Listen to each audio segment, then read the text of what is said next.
Frolic in the Amaranth by Chase A. Folmar. Chapter 1. The Cadaverans were defeated, whereas the lonely mountain road had swarmed only moments prior with those exhumed and worm-rotted effigies of dead men. What remained of their gruesomeness now lay hacked in scattered heaps across the uneven path. Knots of necromantic twine, whose repellent touch had spurred disparate pieces of flesh into so paltry an imitation of life, were left sundered in uselessly twitching strands, unable to further animate the figures whom they had previously bound. A small company of armed men stood in the aftermath of that slaughter. Bloodied and haggard of breath, each counted himself lucky to have survived so sudden an ambush along the mountain path. Wrapped like the coils of a great python around slopes flung indomitably up toward the darkening sky, the narrow road had nearly choked them in its grasp when the flood of the rot-riddled figures came clawing and gnashing with mindless fervor upon them, providing precious little space to mount a defense against an otherwise easily conquered foe. Now, with the victory at length claimed, they were gathered around the armored carriage in whose service they had marched these many days gone by, stealing hearty gulps from both water-skins and flasks aflame with more tempestuous spirits alike.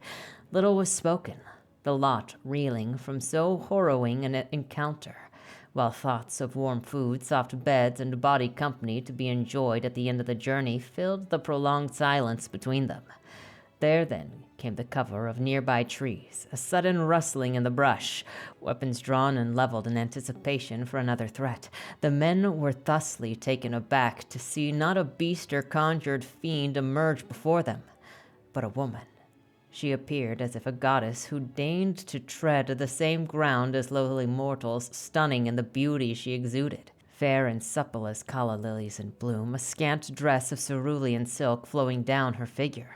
Without a moment's hesitation, she proceeded to skip about the cluster of men, showering each of their cheeks with a flurry of eager and passionately insistent kisses. Such heroes, such brave defenders of the helpless. Like a well-rehearsed song did her praises ring, from lips glisteningly potent with darkly crimson sheen as she continued to extol their company.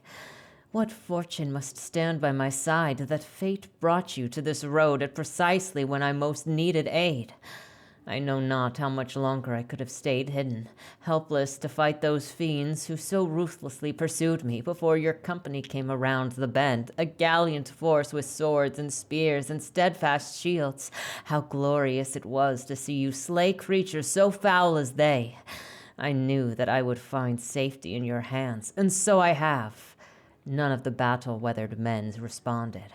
With porcelain saucer eyes, they followed the swaying hips and flourishes of her shapely form as she danced between them, her crown of golden hair seeming to catch with every bounce those last splendid breaths of sunlight still peeking out over the horizon. Though entranced by this unexpected surprise, they were, after all, mercenaries by trade, whose loyalty lay only in that shining god of golden coin.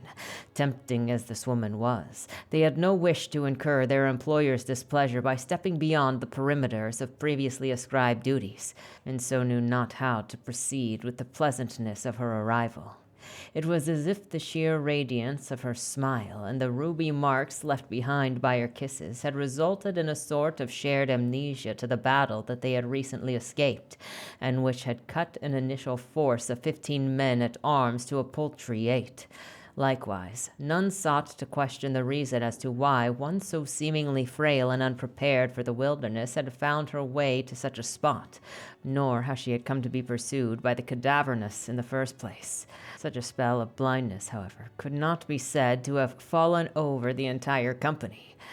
One of their number, who'd been born the rank of a captain when they had a full retinue to command, yet retained some semblance of the situation at hand, so that when the woman's lips grazed his own weathered face, it snapped through the lure her presence had previously induced, and his expression darkened to an incredulous grimace. "Enough!" he barked. "What is your business here, woman?" She stared at him with the innocence of one scolded for an impropriety that they had unknowingly and ignorantly trespassed upon. "Must I beg for forgiveness at having occupied the wrong place at the wrong time?" Is it a crime to have been hunted by evil and unnatural forces I know not for whence came, or for what purpose they were brought into being? Shall I proceed on alone down this path, falling swiftly under the spell of shadows now, after having so narrowly escaped death, and pray my luck hold strong against all the forces of nightly wilderness? The captain could not but scowl in return, for at that moment a hatch ceiling shut one of the carriage windows swung open and allowed a portly visage of a sallow-faced man to peer through. The danger is past? By the vibrant raiment and the garish coiffure sprouted atop his head, you patriot born of white-shored Iskelrune. Though furred insistence burned in beady eyes, scouring the grisly aftermath of battle, his voice still squawked with a shrill and trembling tenor, betraying the nervousness clearly buried so shallowly beneath. Though his fiery gaze alighted first upon the mercenary captain, it was only a matter of seconds before the blaze drifted to the woman beside him, two long locks fluttering with the breeze across a striking heart-shaped face and a dress wonderfully delicate in design, which hugged tight all those places to best attract a wandering eye. The smoldering ire softened, and an ember of a different sort was quickly stroked in its place. "Hello, hello! Who is this that so graces us with her presence?" "One who is eternally grateful unto you, venerable liege." The woman eagerly approached the window with her most reverent, most alluring gait, as if she had expected his appearance all along, and curtsied low when she stood before him. With eyes sparkling like the ocean beneath a cloudless summer day did she entreat the Eupatrid into their full and shimmering depths, and she beamed brighter still as she addressed him. "I offer my name as Emrasari, woeful traveler along these isolated roads.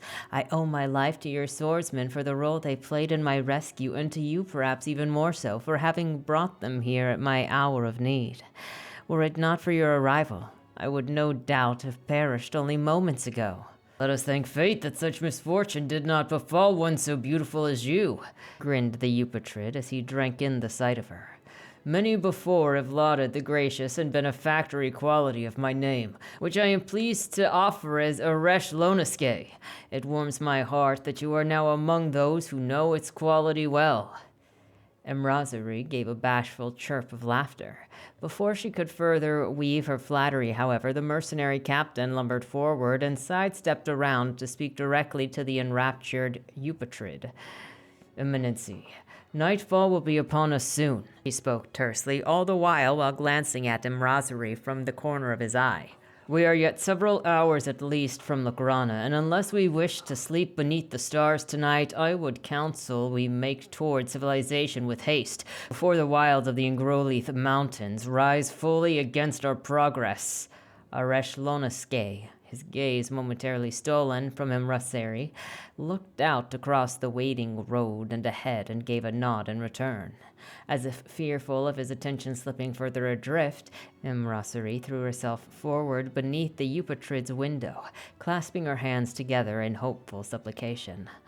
"Pardon my intrusion," she began anew, "but did I hear your destination to be Lukrana? So it was mine before the cadaverans fell against me. Perchance, most gracious eminency, might I request the honor of traveling alongside your retinue until at least we reach the city? I'll be off on my own way then at once, never to disturb the path of your travels again." Mounting distrust narrowed the captain's eyes, though did not seem to trouble Emrasari in the least. She was cognizant of the Eupatrid's face only, and when there passed a leer of self-satisfied amusement across the man's heavy jowls at her request, so too did a smile similar in kind flash across the fullness of her own cheeks. "Your appearance is no disturbance, but an honor to my company," Aresh Lonaske bellowed brightly from atop his seat. "Please, after such an experience as you have endured, share in what little comfort I might provide and ride with me for the remainder of our journey." Locks were enclapsed, knobs jostled, and the heavy-plated armor of the carriage then swung ajar. Yet, before Emrasari could take a single step forward, the captain swooped between, barring her with a hand that had found its way to the hilt of his blade. "Is that wise, Eminency? We know not what this woman's intentions may be, or the reason that we happened to find her here. By your own word, it was she the cadaverans so ruthlessly pursued. What if ill omens flock about her, and she draws toward our weakened band more misfortune than we can manage?" Aresh Lonaskay loosed an indignant scoff at the presented notion and swatted flippantly at the air. "Bah! Cease such inane prattle. Can you not see this woman is helplessly here amidst the wilderness? Now, step aside and allow her to enter. You would not desire your payment to reflect any insubordination of my wishes, now would you?" Talk of golden-faced Creoses, particularly the threat of their quantity being any way diminished, quelled immediately the captain's defiance.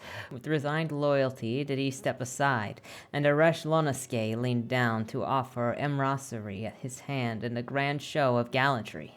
The golden-haired woman performed her own masterpiece in turn, taking with sweet and charming flourish those bloated fingers stuffed into the grip of so many gem-studded fingers.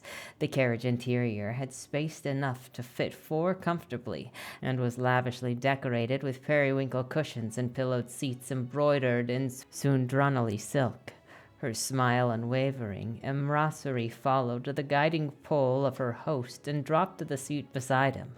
All the while did her sing-song voice dance about in thanks and gratitude, and she made certain to offer forth her forgiveness in lacking those proper forms of etiquette so refined a Eupatrid as he no doubt cherished. Swept along by the disarming sincerity of her words, Aresh Lonaskay's own tone fell into the self-assurance air of vanity as befalls so many to whom rank and status has been blindly given, and he assured her, as one might a child woefully unlearned in esoteric rules of some complex game, that no impropriety could ever be committed by one so lovely as her. Thusly secure in the carriage, the Eupatrid bid his company to carry on towards the destination, bringing out from the drawer overhead a small cask of wine and several glasses as he did. The captain scowled with brazen displeasure at the sight of emissary visible there through the open window, the heavy lines on his face only just able to hide a faint tinge of red creeping along the cheeks which she had earlier kissed. Catching a lingering stare upon her, the woman cast a croquet-ish wave his direction before he spun and lumbered off ahead.